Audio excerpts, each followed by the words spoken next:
बैगन तो आप बहुत मो स्टाइल थे करके खातु देखिए केते टेस्टी लगे थे घरे ट्राए कर निश्चय खातु आप परिवार को खुआतु। नमस्कार किरण ओडिया किचन को आपण समस्त को बहुत बहुत स्वागत। आज आपण एमती गोल साइज्र बैगन फ्रेश बैगन नहीं पारे ना तो एमती लंबा बैगन भी नहीं पारे। बैगन बनवाई आपण पसंद रे आपण जेकोसी बैगन नहीं पारे किंतु एकदम फ्रेश आउ कौड़िया बैगन हो। चलतु आमर स्टार्ट करवा।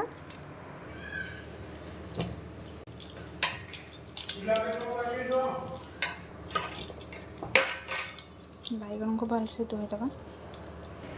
गोटे बैगन को भलसे धोई नहीं देखो पूरा एकदम फ्रेश कंटा बैगन मार काटिदबा।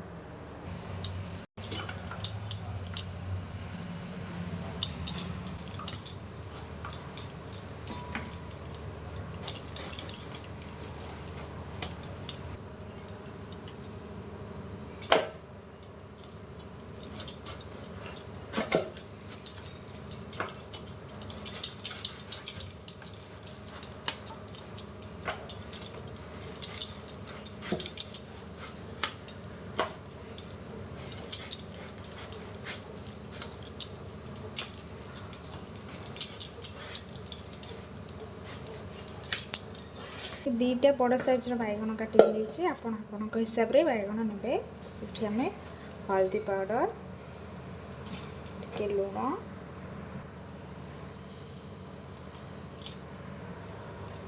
लंका पाउडर देखिए को भलसे गोलाई दबा।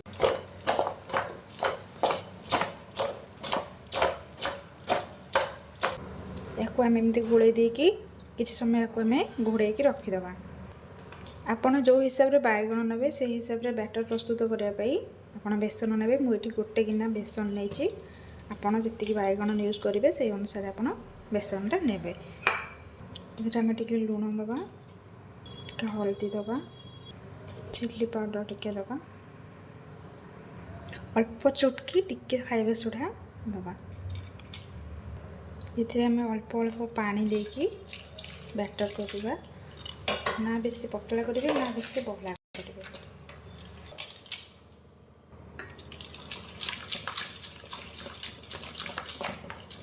बैटरटा ना बेसी बहला करेंगे ना पतला करेंगे जमी बैगन उपर गोटे पतला कोट लगे बेसी मोटा कोट हेल्ले भल लगे खावा को। तो देखिए एमती बैटर प्रस्तुत करेंगे। बैगन आमर ये मैरिनेट हो जाए आम ये बैटर रे एमती बुड़े छाणवा।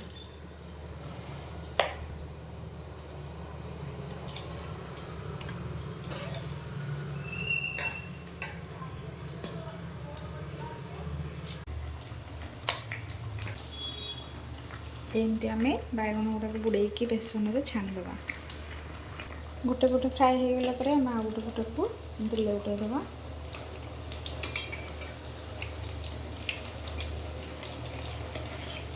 सबतक बैगन को नहीं एमती लेउटाईदे लेउटाई छाणवा। देखो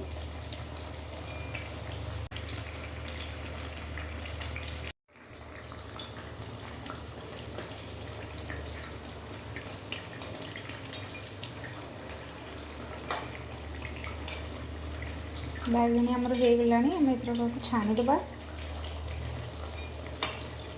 लो रु मीडियम फ्लेम रे छाणीबे नहले भितरटा कंचा रहिबो उपरटा पोड़ीजिवो भल लागबनी।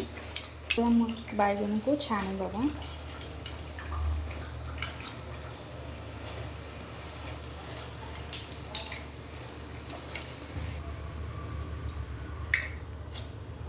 देखंतु केते सुंदर है।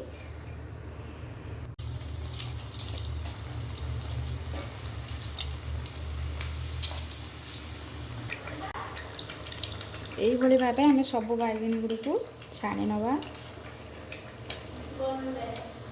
देखु आम छाणीदे सब जाक बैगन एबे आमर रेडी होगा बैगणी। घरे थरे निश्चय बनैके खातु। जदि मो बैगणी रेसिपीटी आपण मानक भल लगी थाए ताले मो चैनल को सब्सक्राइब करिवो लाइक कमेंट शेयर करेंगे। जय जगन्नाथ।